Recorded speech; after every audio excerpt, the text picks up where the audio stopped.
దొంగల్ని పట్టుకునే వాళ్ళని పోలీసులు అంటాం. కానీ దొంగల్ని కాపాడే వాళ్ళు ఎవరై ఉంటారు? వాళ్ళు కూడా ఖచ్చితంగా దొంగలే అయి ఉంటారు.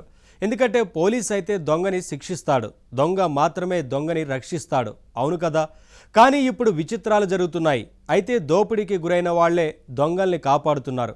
ఎస్, ఆర్థిక నేరాలు చేసే వాళ్ళని ఆ ఆర్థిక సంస్థలే కాపాడుకునే పరిస్థితి. అరే, ఇదేదో ఇండియాలోని విషయం కాదండి, ఇంటర్నేషనల్ విషయం. సంగతేంటో వీళ్ల సంభాషణ వింటే మీకే అర్థమవుతుంది. ఎరా ఈ మధ్య ఇన్ఫర్మేషన్ దొంగతనాలు బాగా పెరిగిపోయాట ఇంటర్నెట్లో. అది మామూలేరా, కానీ దొంగల ఇన్ఫర్మేషన్ని వేరే దొంగలు కొట్టేయడం ఎక్కడైనా విన్నావా? ఏంటి, దొంగల ఇన్ఫర్మేషన్ని దొంగలు కొట్టేశారా? అంతేకాదురా, ఆ దొంగల ఇన్ఫర్మేషన్ బయట పెట్టేస్తాం. అలా బయట పెట్టకుండా ఉండాలంటే మాకు డబ్బులు కట్టండి అని డిమాండ్ కూడా చేస్తున్నట్ట. అంటే ఇది ర్యాన్సమ్ వేర్ అటాక్ లాంటిదంటావా? అది కాదురా, ఇది డేటా బ్రీచ్. అంటే ఒక పెద్ద సంస్థ సర్వర్లోకి వెళ్ళి అక్కడ సమాచారం కొట్టేసి, ఇదిగో ఈ ఇంపార్టెంట్ డేటా బయట పెట్టేస్తాం, డబ్బులు ఇవ్వండి అంటారు. మరి మధ్యలో ఈ దొంగలు కూడా ఏంటి? అదేరా, ఆ ఇన్ఫర్మేషన్ దొంగలకి సంబంధించింది. అంటే ఎలాంటి దొంగలు? క్లియర్గా చెప్తాను విను. వరల్డ్ చెక్ అని ఒక డేటాబేస్ ఉందిరా. అందులో ఏముంటుందంటే బ్యాంకులకు డబ్బులు ఎగ్గొట్టేసేవాళ్ళు, ఫైనాన్షియల్ క్రైములు చేసేవాళ్ళు, ఇలాంటి వాళ్ళ పేర్లు, డీటెయిల్స్ ఆ లిస్టులో ఉంటాయన్నమాట. ఓహో, ఈ లిస్ట్ వల్ల ఏంటి లాభం? ఇప్పుడు అప్పులు ఇచ్చే సంస్థలు ఉంటాయి, ఫైనాన్షియల్ సంస్థలు ఉంటాయి. ఇవన్నీ ఎవరికైనా డబ్బులు శాంక్షన్ చేయాలనుకో ముందు లిస్ట్ చెక్ చేసుకుంటాయి. ఇదిగో మనం ఎవరికి డబ్బు శాంక్షన్ చేస్తున్నామో వాడి పేరు ఈ లిస్టులో ఉందా అని చూసుకుంటాయి. ఉంటే వాళ్ళకి ఆ లోన్లు ఏవి ఇవ్వవన్నమాట. ఓహో, మొత్తానికి ఈ లిస్ట్ అంతా ఒక ఫ్రాడ్ బ్యాచ్ లిస్ట్ అనమాట. దీన్నే వరల్డ్ చెక్ అంటారా. పెద్ద పెద్ద ఫైనాన్షియల్ సంస్థలన్నీ డబ్బులు కేటాయించే ముందు ఈ డేటాను చెక్ చేసుకుని ఫాలో అవుతూ ఉంటాయి. ఇప్పుడు ఈ డేటా నుంచి ఏకంగా 53 లక్షల మంది డీటెయిల్స్ బయటికి పోయాయి. అవునా? అది కొట్టేసింది ఎవరు? ఇంకెవర్రా, హ్యాకర్స్.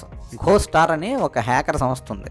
ఈ వరల్డ్ చెక్ డేటాబేస్ నుంచి ఈ మార్చిలోనే ఈ 53 లక్షల మంది డీటెయిల్స్ కొట్టేశారు. ఇప్పుడు ఈ పేర్లు బయట పెట్టకుండా ఉండాలంటే మాకు డబ్బులు కట్టండి అంటున్నారు. ఒరే, ఆ దొంగల లిస్ట్ అని నువ్వే అంటున్నావు. బయట పెడితే ఏం పోయిందిరా? వాళ్ళంతా ఫైనాన్షియల్ క్రైములు చేసిన వాళ్ళే కదా. ఆ లిస్ట్ అంతా బయట పెడితే జనానికి తెలిస్తే మంచిదే కదా. మంచిదేరా, కానీ వాళ్ళలో చాలామంది బయట పరువు ఉన్నవాళ్ళు. పైగా వాళ్ళలో ఇప్పటికే చాలామందికి లోన్లు అన్నీ శాంక్షన్స్ అయిపోయాయి. ఇప్పుడు మరి తీరా లిస్టు బయట పెడితే వాళ్ళ పరువు పోతుంది. పైగా వాళ్ళకెందుకు డబ్బు ఇచ్చారని జనం తగులుకుంటారు కదా.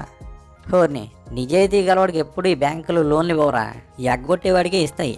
ఎంతకాలం ఈ దరిద్రం మన దేశంలోనే అనుకున్నాను. ఫారెన్లో కూడా ఇలాగే ఉందన్నమాట పరిస్థితి.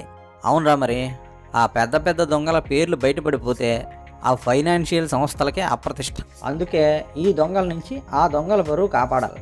అంటే ఏం చేయాలి వాళ్ళు? ఇంకేం చేయాలి, ఆ హ్యాకర్లను బతిమాలుకుని, బాబు ఆ దొంగల పేర్లు బయట పెట్టొద్దు, మేమే మీకు డబ్బులు కడతాం అని డబ్బులు కట్టి ఆ పేర్లు ఏవి బయటికి రాకుండా చూసుకోవాలి. హోర్ని, వాళ్ళేమో ఈ ఫైనాన్షియల్ సంస్థల్ని దోచేసిన గ్యాంగు, వాళ్ళ పరువు కాపాడటం కోసం వీళ్ళకి మళ్ళీ ఎక్స్ట్రా డిప్ప కటింగ్. గొప్పగా ఉందిరా. అంతేగా మరి. ఇప్పుడు వాళ్ళ పేర్లు బయటపడ్డాయనుకో, అర్హత లేని వాళ్ళకి అప్పులు ఎందుకు ఇచ్చారని జనము గొడవ పెట్టుకుంటారు. పై వాళ్ళకి సమాధానాలు చెప్పుకోవాలి. అందుకే ఆ హ్యాకర్లకు డబ్బులు కట్టేసి ఆ దొంగల పేర్లు బయటపడకుండా చూస్తున్నారట. ఓర్ని, దేశాలన్నీ ఇలాగే ఉన్నాయన్నమాట. ఎంతకాలం మేరా భారత్ మహాన్ అనుకునేవాడు, ఇప్పుడు మేరా ప్రపంచం మహాన్ అనాలేమో.